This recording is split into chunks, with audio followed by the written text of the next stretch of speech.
I'm with Pavan Varma, politician, thinker, diplomat, and author, someone with several books to his credit, including Adi Shankaracharya, Hinduism's greatest thinker, The Great Hindu Civilization, The Great Indian Middle Class, The New Indian Middle Class, on Ghalib, The Man and the Times, a book that came out in 1989 and has since gone into several reprints.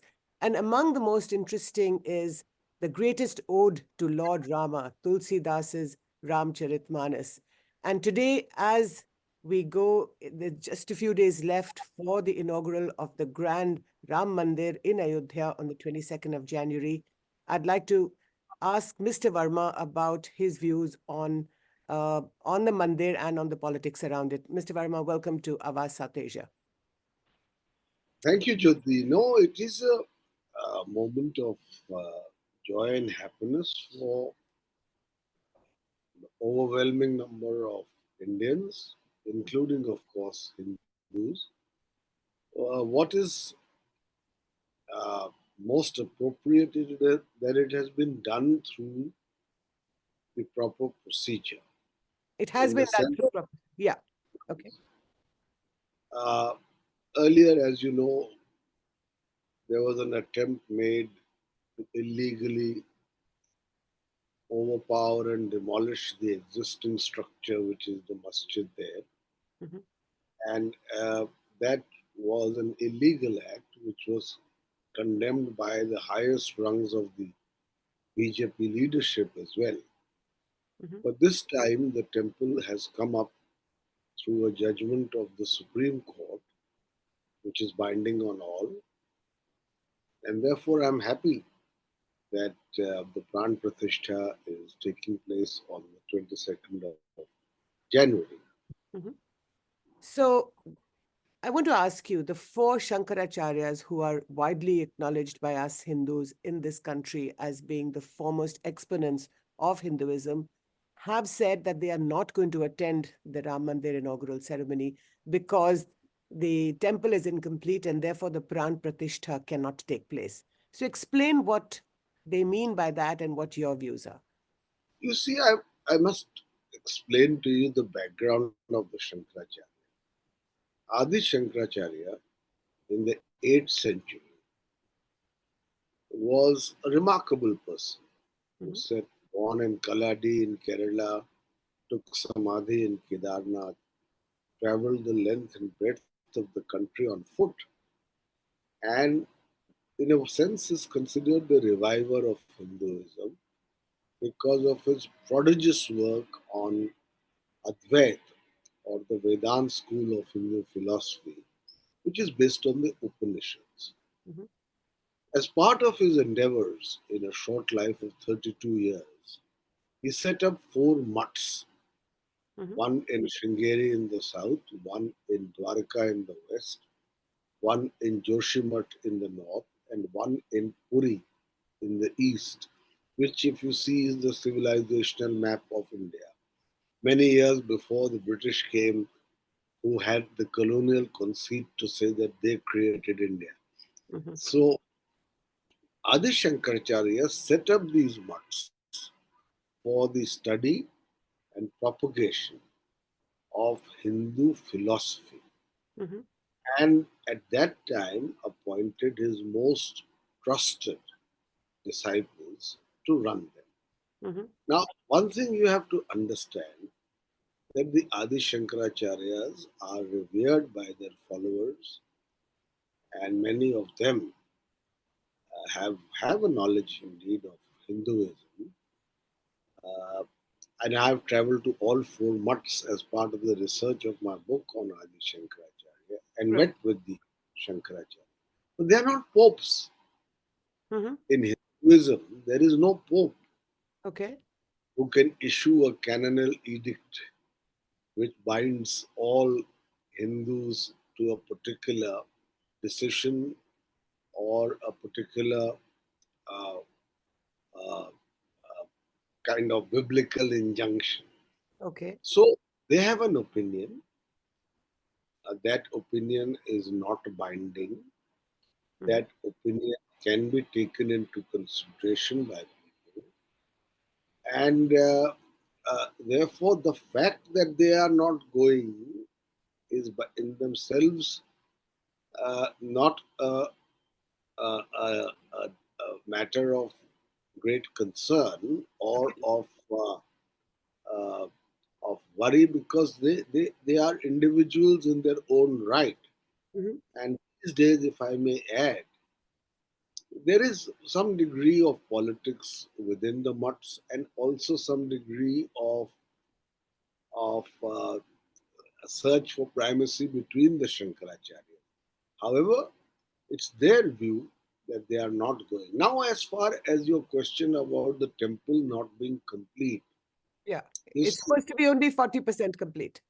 yeah, I mean, I really don't believe in ritualism. Mhm. In Hindu philosophy, a stone can be worshipped as Shiva. Okay. And once you have a temple with a garbhagriha, a sanctum sanctorum, where the murti is installed, uh, and a structure with it, there is no rule written in stone that what is the definition of complete. A temple in the past in the south of India, a temple used to take 100 years to build. Mhm. Ellora did, and many others in the south. Elaborate temple. That didn't mean that worship didn't go on there. They can continue to be expanded, completed. And I don't believe in ritualism because of the simple reason that you have to understand what Sri Ram represents. In Tulsidasa's Manas, as in Valmiki, Ram is seen as the avatar, the Sagun avatar of that Nirguna Brahm, that Mhm. cosmic consciousness that pervades the universe, which is Nirgun, without attributes, and which provides, if you can experience it, bliss and awareness. In other words, it is not a deity. And Ram is the Sagun manifestation, which is the Murti which devotees can go to of that all pervasive Nirgun Brahm. So you don't So, need a temple really to worship Lord no, Rama. not at all. In fact, Tulsidas says, Aguna Saguna Dui Brahma Swarupa, Akat Agath Anadi Anupa. Nirgun and Sagun are two parts, two aspects of the same Brahm. And about Sri Ram, he has said, again the same analogy. Phule Kamal so hasar kaisa.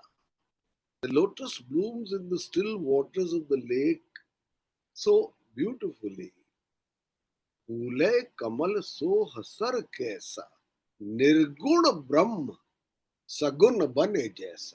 That means that what Sri Ram represents is that Brahm which the Upanishads talk of.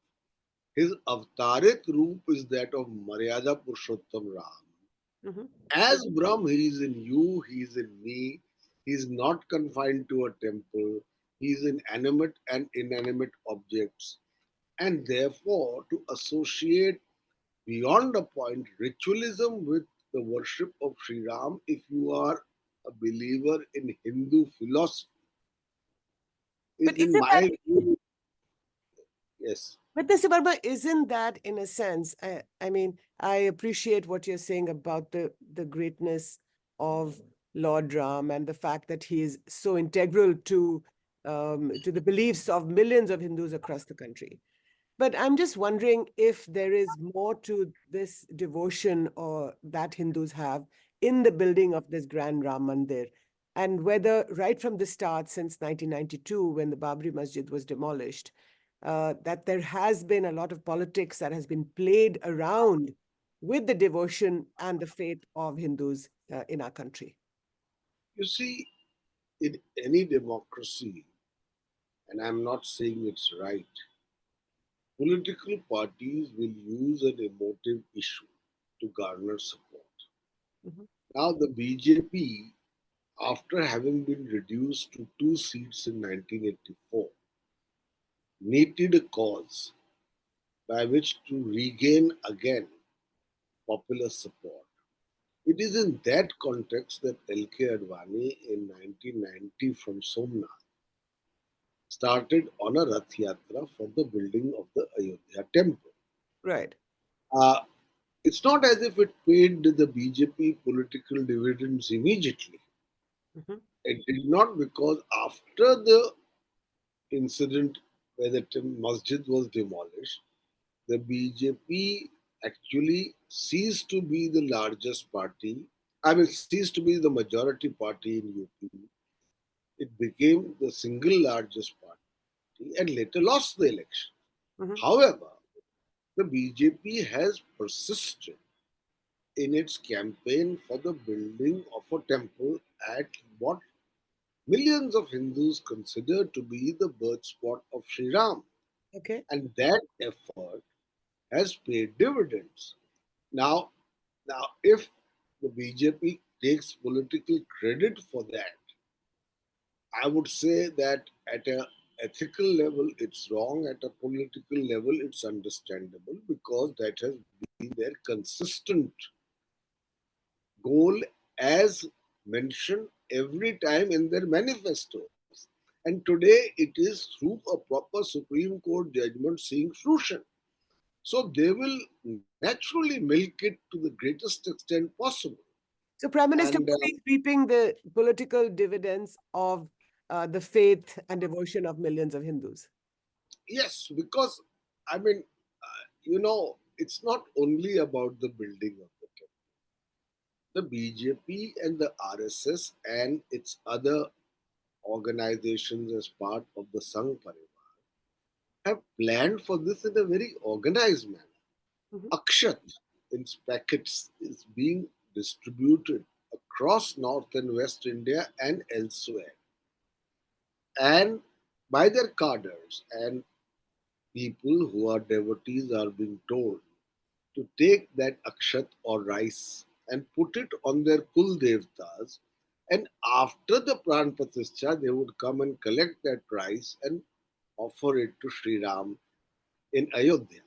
Now, it is a program which has gained great popularity, and post the temple's pran pratishtha there will be an outreach program where the prasad will be carried to literally uh, almost 150,000 villages. So obviously, for the BJP, it is a means by which just before the 2024 elections, which is also perhaps why normally one would have thought that temple for Ram Lalla would be built on Ram Navami, which happens to be in April. Mhm. As Tulsidas writes, Navami Tithi Madhumasa Panita. Mhm. So, Navami Tithi is the day when Ram is born.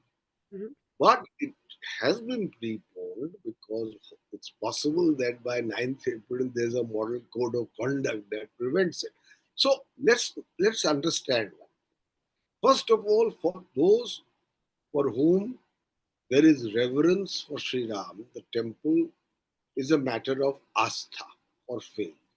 Okay. For the BJP, also, I'm sure it's a question of astha. But its political fallouts are something that can't be ignored for the party, because, to give it credit, it was in the forefront for the movement and has brought it, as I said, to fruition uh, uh, through the proper procedure. But Mr. Varma, you also said a few minutes ago that you don't really need a temple, that a rock can be a temple to a devout person. In this context, I remember when after the Babri Masjid was demolished, and in fact, even when the masjid was there, when it was extant, there were idols to Lord Ram and to Sita in the masjid. Then after the demolition, there was this makeshift temple. I mean, you know the story.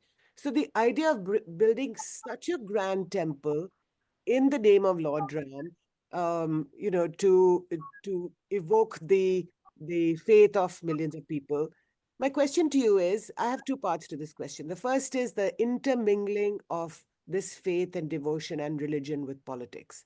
Does it bother you?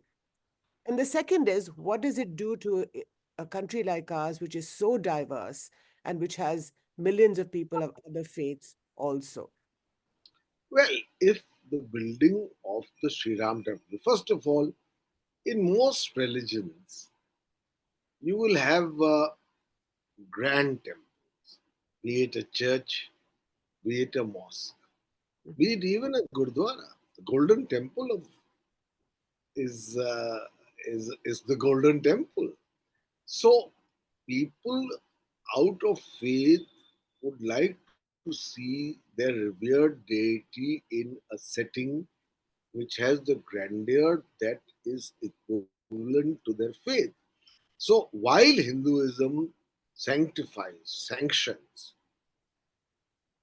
the worship of the ultimate with a temple or without a temple, under a tree, a river, a mountain, it is all pervasive. As I said, Brahm is there, Mhm.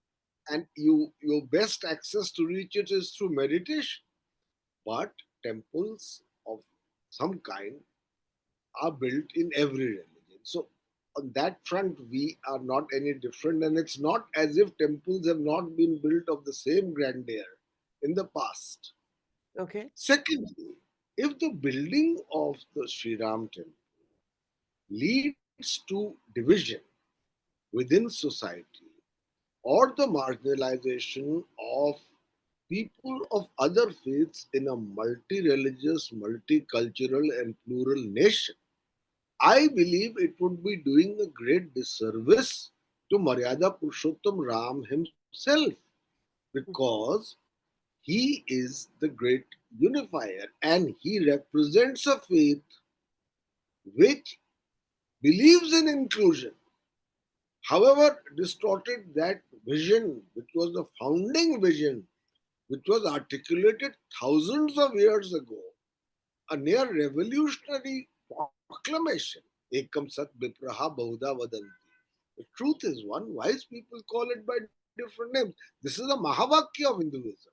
Or Mhm. let us say what is written at the entrance of our parliament. Udar Charitanam Vasudev Kutumbukam. The world is a family.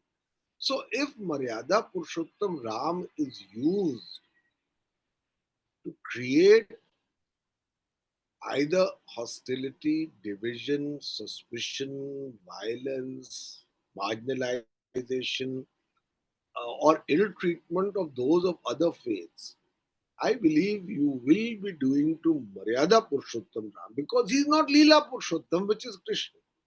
Mhm. And Krishna is also the avatar of Vishnu. And both are representative of that same cosmic consciousness called Brahm.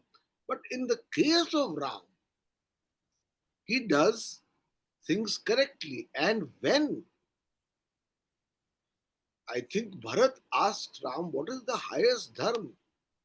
Highest dharma for him, he says, परहित सरिस धर्म नहीं भाई पर पीड़ा सम नहीं अदमाई. In that dharma, injury, welfare of others is the highest dharma. Injury to others is the biggest sin. This is what Sri Ram says. So So, therefore, you cannot use the temple for creating division and hostility in society. You must honor Maryada Purushottam Ram for what he stands for. so what do you think the BJP is doing? What is Prime Minister Modi doing then? I think Prime Minister Modi is celebrating the fact that, and it's the truth also, that after 500 years of a particular struggle, something that millions of Hindus have believed in has been built. But we have to see whether this particular event, which is a cause of great celebration for Hindus and for others, if that is used for a Hinduism that is narrow minded, that is chauvinistic, that is xenophobic, Mhm. that that promotes hatred of any kind, then that would be wrong. But would you say, Mr. Varma, you're a politician, you belong to Uttar Pradesh too, you come from Varanasi, which is an ancient sacred city. Now, if you remember 1992 when the masjid was demolished, it was followed by riots in its wake in which, between 2.5 and 3,000 people were killed. Now, today, I would agree with you. I'm sure that nothing like this will happen. I hope nothing like this will happen. But there is a lot of fear amongst the Muslims, and not just amongst the Muslims, but also amongst the Christians and people of other faiths, of other minority faiths, who believe that this is a majoritarian imposition of and that the BJP government is twisting the faith and the devotion of millions of Hindus to impose its will on the people of India. Well, that accusation will be made if the building of the temple is used for that purpose. I am not saying that the dangers are not there. Partly also because today the fastest growing organization in the Sangh Parivar is the Bajrang Dal. Mhm. The Bajrang Dal, in my view, largely consists of lumpen elements who have been empowered by 10 years of the BJP being in power. And if they believe in taking the law in their own hands, we have had situations where innocent people are being beaten up, a video is being taken, and the perpetrators are chanting Jai Shri Ram. This is a great, great disservice and insult to Shri Ram. So, if these cadres are not controlled, and there is a dilemma the BJP faces. After all, when RSS President Mohan Bhagwat ji went to a mosque, to Mhm. a masjid, and met with leading Muslim intellectuals, he was trolled not by his opponents but by his own followers for having betrayed the cause of a majoritarian agenda of Hinduism. So these are problems which the BJP will have to solve because of the simple reason, Jyoti. And that simple reason is that as Jawaharlal Nehru wrote to chief ministers in 1948, coexistence is not an option but a compulsion in India because the minorities are geographically dispersed in such large numerical numbers that if you do not carry all of them together, it is a sure shot prescription for endemic instability, which is also going to affect economic growth. I mean, even the Christians, who are 2% of the population, are more than the combined population of Hungary and Greece. And here you have a situation where, for instance, the largest minority, the Muslims, they are 25% in Kerala, 30% in West Bengal, 20% in UP, 18% in Bihar, 14% in Karnataka, 12% in Tamil Nadu, living cheek by jowl with Hindus. They're not geographically So segregated. why are they so afraid today, Mr. Varma? They are quiet. They are not going to say very much. They publicly they will welcome and celebrate the inaugural of the Ram Mandir, but they are very fearful. Why do you think they are? No, they could be fearful because there are signs that sometimes today leaders of the BJP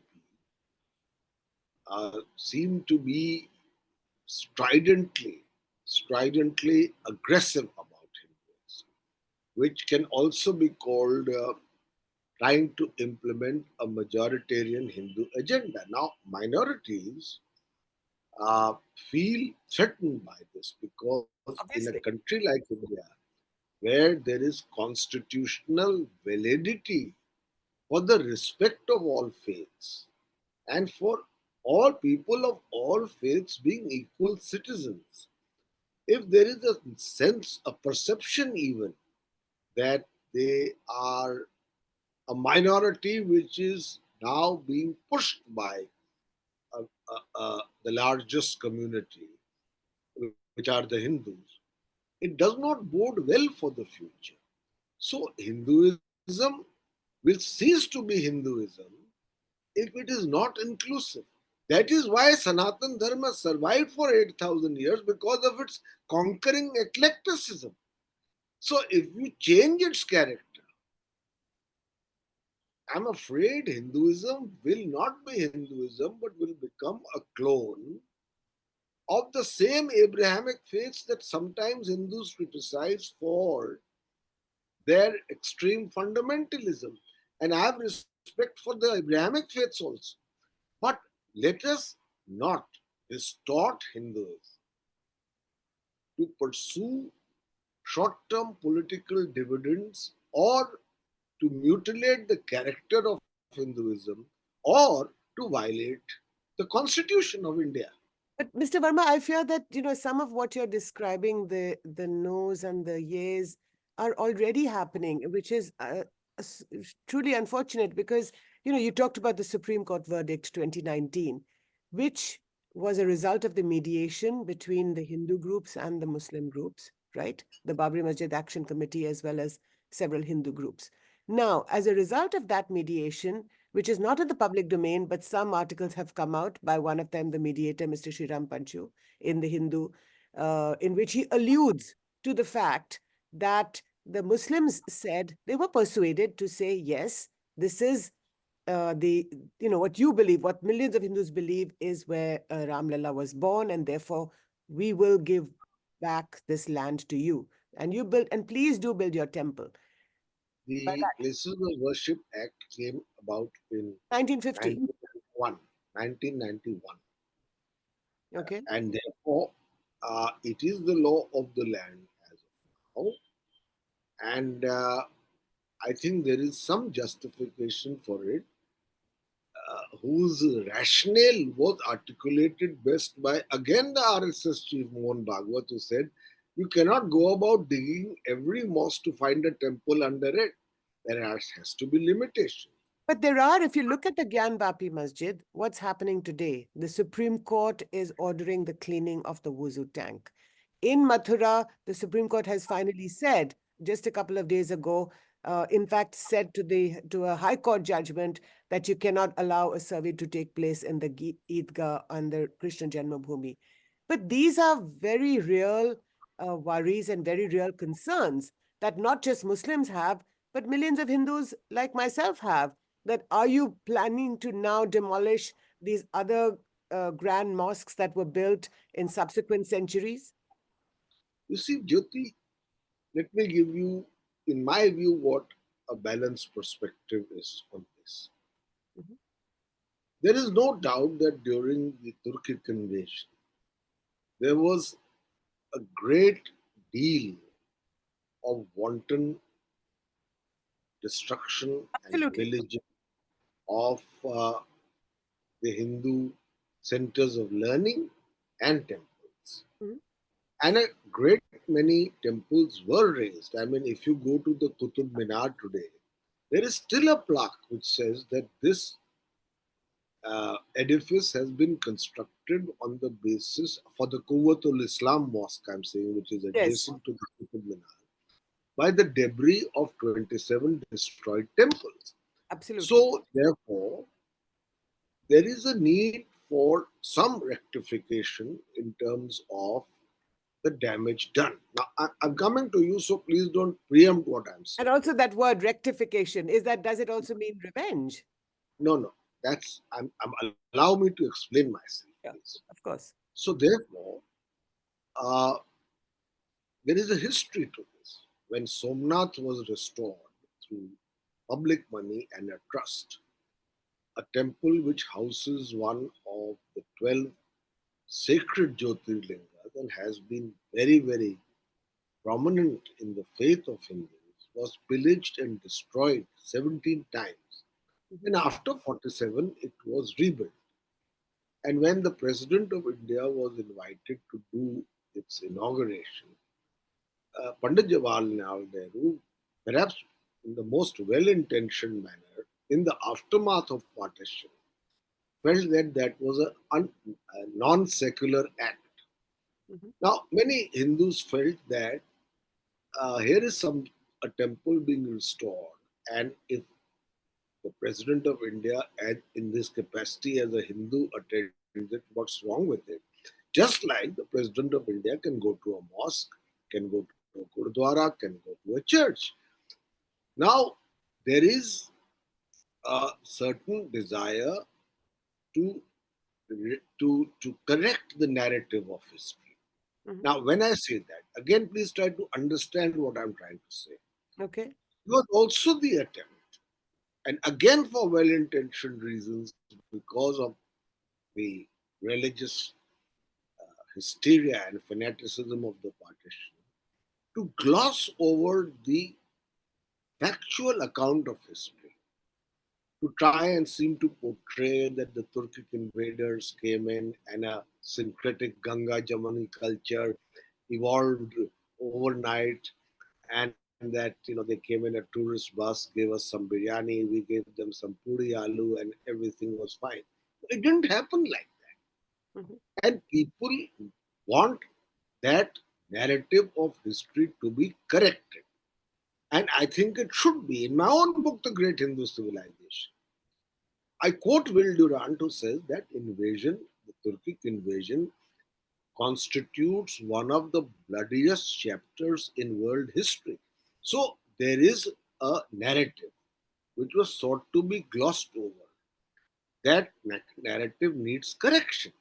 Having said all of this, there are two cases, for instance, the Gyanvapi mosque, where it is factually established that Aurangzeb built the mosque at the very site of the Vishwanath temple, which again houses one of the 12 Jyotirlinga.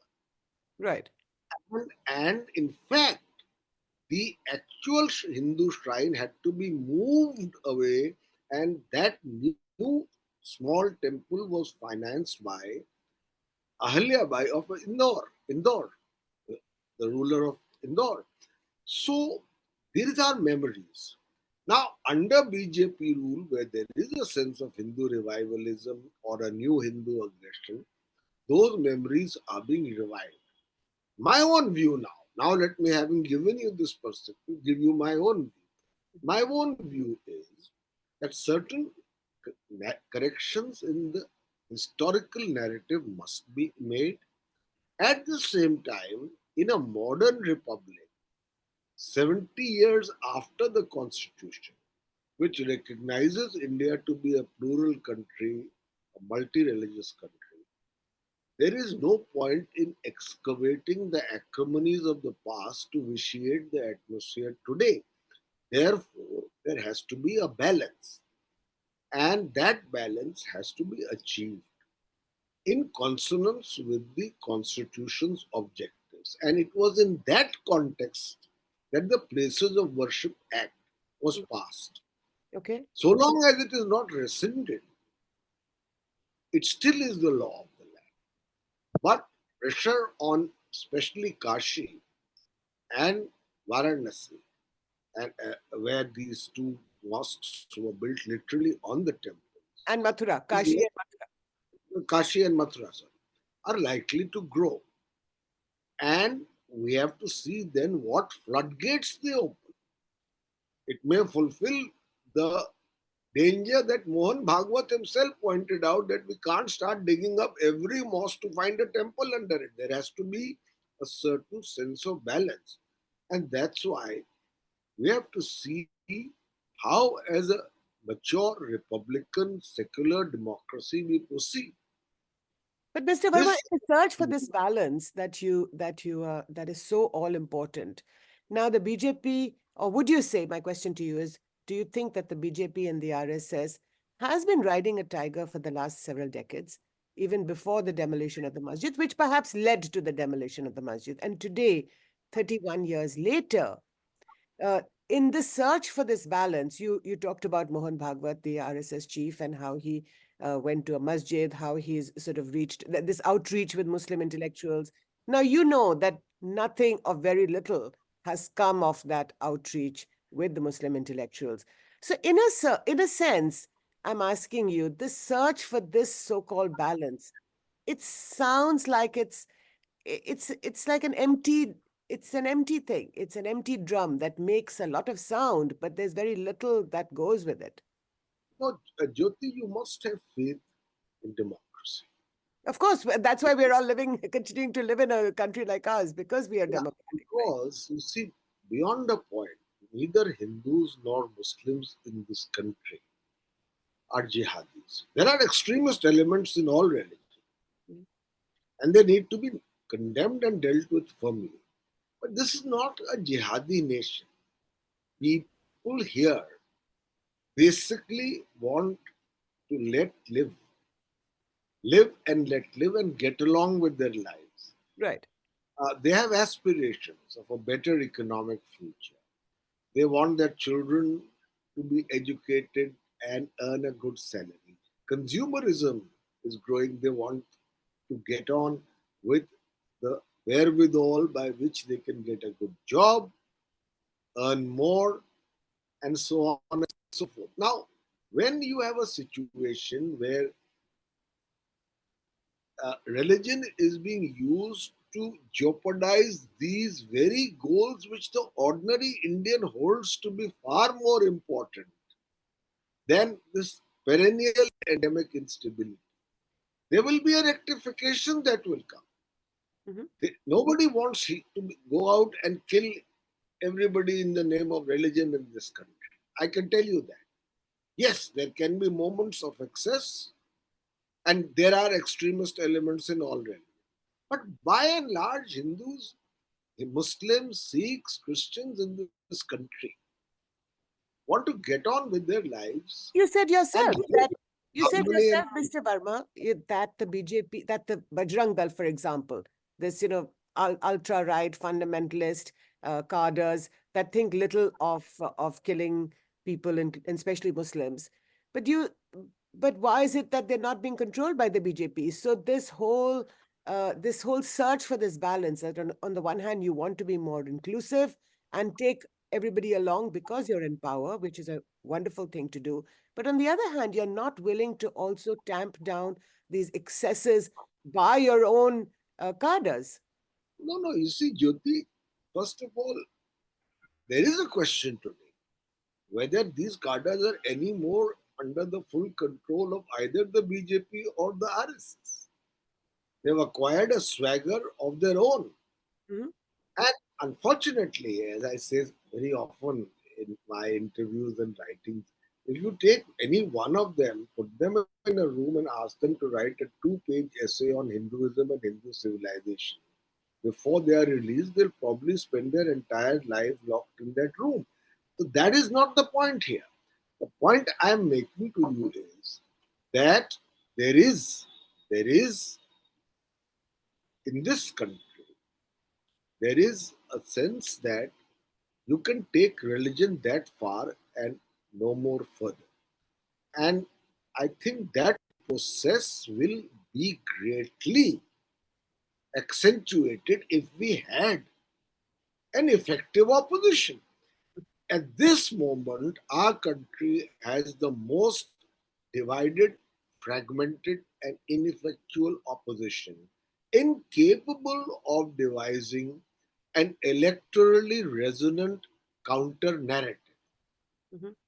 Therefore, a certain theme seems to be more dominant. But if the opposition revives, Mhm. or if there is a party that, while respecting Hinduism, also respects other faiths and speaks of other priorities, you might have just read in the papers today that a survey of the government shows that between the ages of 14 and 25, most educated young Indians cannot read or calculate sums more than the third grade. But Mr. Varma, We, surely you cannot blame an emasculated opposition, especially the Congress party. You're certainly, whatever ills that they have, and we know that they have several. no, I blame them. Let's not mince words. There is a time, there was a time when they could have effectively created a counter narrative which need not have been against Hinduism or the temple. So you're But blaming the BJP, opposition for the majoritarianism instinct of the yes, BJP. if there are elements of majoritarianism in the BJP, it is because we don't have an opposition in the country which can offer a counter narrative. Which party is offering that? Look at the attempts at opposition unity. Pathetic. You start in 2023 in June. You do nothing for the next 5 months except 3 meetings. Not even a common minimum program, not a secretariat. While infighting continues. And the largest party at this time, teetering on the precipice of the elections, which are in a few weeks, if not months, is touring the country on a Nyaya Yatra. Where is the narrative? There can be a narrative in this country which does not exclude religion or which is not irreverent to faiths, including the Hindu faiths, which can concentrate on other things: jobs, employment, prices, Right.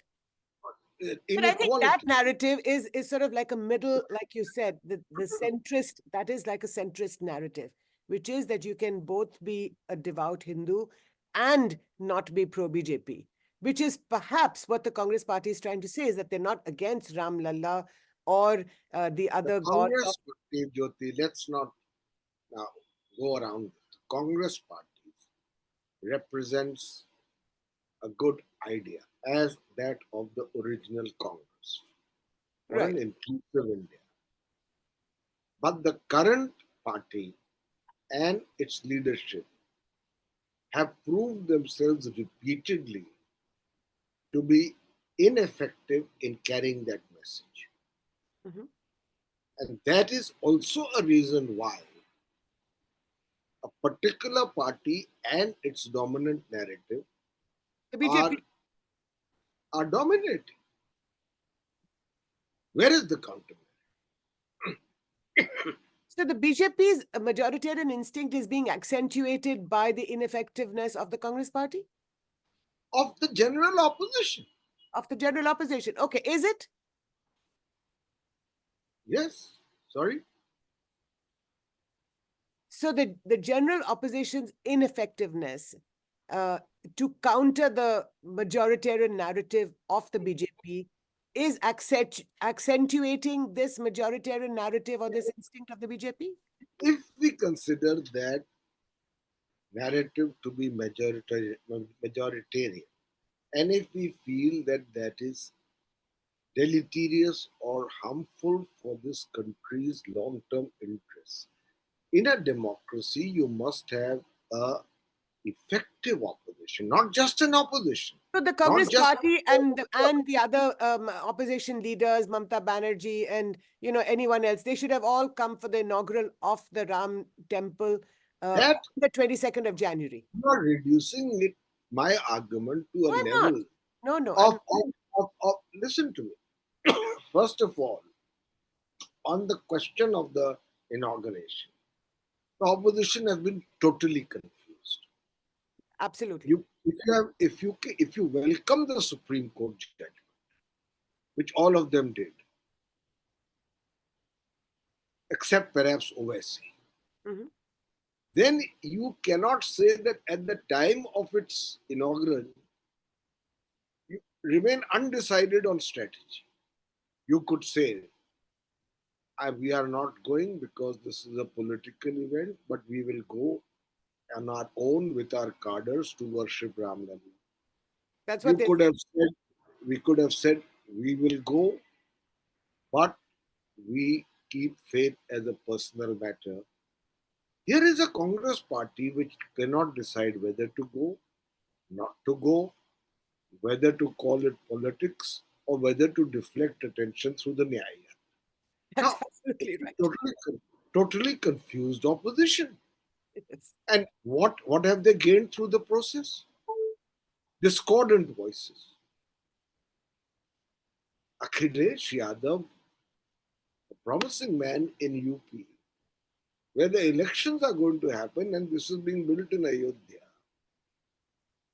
It was a totally, in my view, uh, uh, uh, confused reaction. Look, Absolutely. But Akhilesh Yadav's father, Mulayam Singh Yadav, Chief Minister of UP, who was dismissed months before the demolition of the masjid, as you know, Mr. Varma. And do you remember Mulayam Singh Yadav saying कि मैं एक परिंदा नहीं फड़कने दूंगा मस्जिद के आसपास. Now, within months of his statement, although he wasn't chief minister when the mandir was demolished. So when you've inherited a not mantle, Mandir, the masjid. I'm so sorry. Within months of Mulayam Singh Yadav saying that, although he wasn't chief minister, the masjid was demolished. Now, when you inherit a legacy like that, you are totally confused and you have this great dilemma in front of you because how do you confront Ram Lalla, and that too by a big party like the Tell BJP, me, which tell has me taken one, it on its shoulder? tell me one thing. At that time, the manner in which uh, uh, uh, hordes of people took law into their own hands was something that was condemned or resisted by the existing chief minister, by the prime minister at that time, Narasimha Rao, and by the top BJP leadership. And Mr. Lalu Prasad Yadav in Bihar stopped the Rath Yatra because there was the anticipation that it may end up in some explosive lawlessness. Mhm. Now, none of them should believe in Ram now. No, no, everybody can believe in Ram, but you cannot violate the law of the land, right? Oh, at that time, as I said, even the top BJP leadership expressed regret, not only regret, but condemned what had happened. But this time it is through a Supreme Court judgment which you have welcomed. Mhm. Now the temple has been inaugurated. Now, don't tell me that while the temple was being built, you did not know that the BJP will reap political dividends Of course, you knew that. in the fruition of something they have been in the forefront of. So prepare your strategy accordingly. Absolutely. Say Ram belongs to all. This is a consequence of a Supreme Court judgment. It's not a BJP project. Of course, we'll go, or whatever strategy you have one. I've never seen a more confused opposition. And the BJP is reaping the benefit of this very confused opposition. But my last couple of questions to you, Mr. Varma, you know, your beautiful book about on the ode to Lord Ram and the Tulsidas's Ramcharit Manas. But in the last few days and weeks, actually, I haven't heard the word Tulsidas in any of I, the. You've heard, you keep hearing Valmiki, Valmiki, Valmiki. You no, really no. don't hear Tulsidas. Tulsidas is deeply revered. You have no idea. I I'm mean, talking about the BJP. The BJP doesn't use the word Tulsidas. It uses the Valmiki Ramayana and I don't agree. I think Tulsidas has been described as the Bible for at least North India. People recite it verbatim. People know it. Every home has a copy.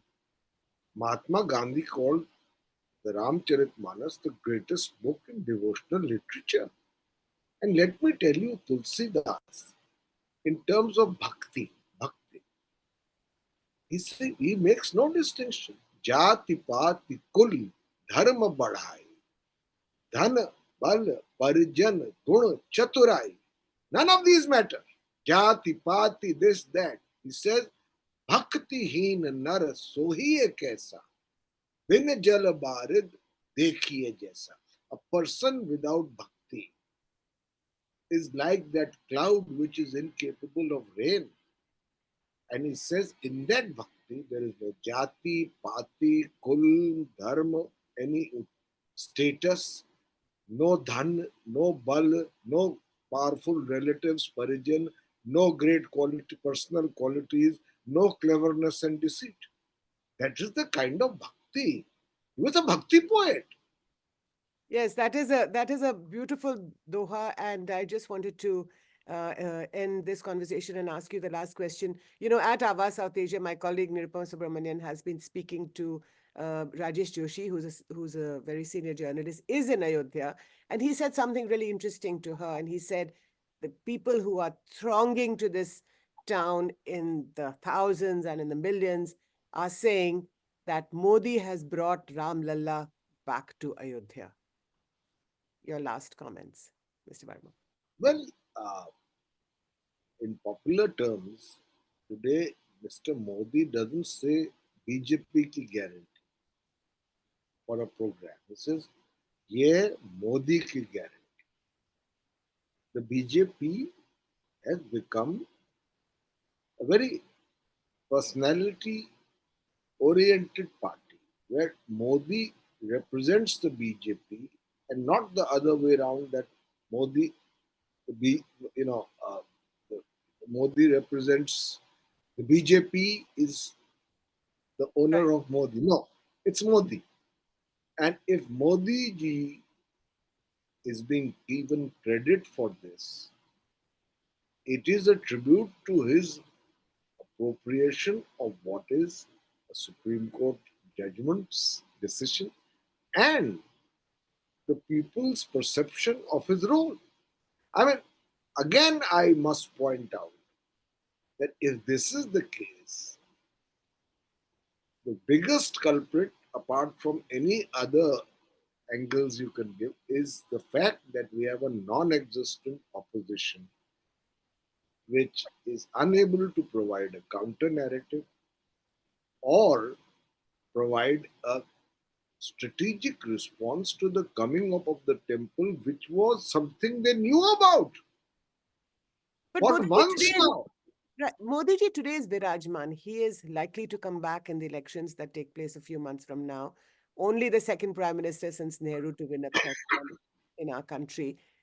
His role going forward, how do you see it if you were to look into a crystal ball, Mr. Verma? Do you think that the BJP will be more inclusive, which is a real concern?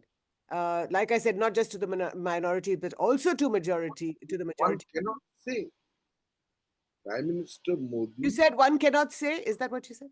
Yes, I said because Prime Minister Modi, if he wishes to reach the pinnacle of his current popularity, will have to become a statesman who implements fully the slogan which he himself coined Sabka Saath, Sabka Vishwas, Sabka Vikas. If he does that, his popularity will be unassailable. You never know also that a new face in the opposition may emerge, a new party may emerge, in which case there could be a challenge to Prime Minister Modi's current personal hegemony. Democracy is a dynamic sector. So it's difficult to look into a crystal ball and make predictions. But yes, at the moment, there is no challenger to Prime Minister.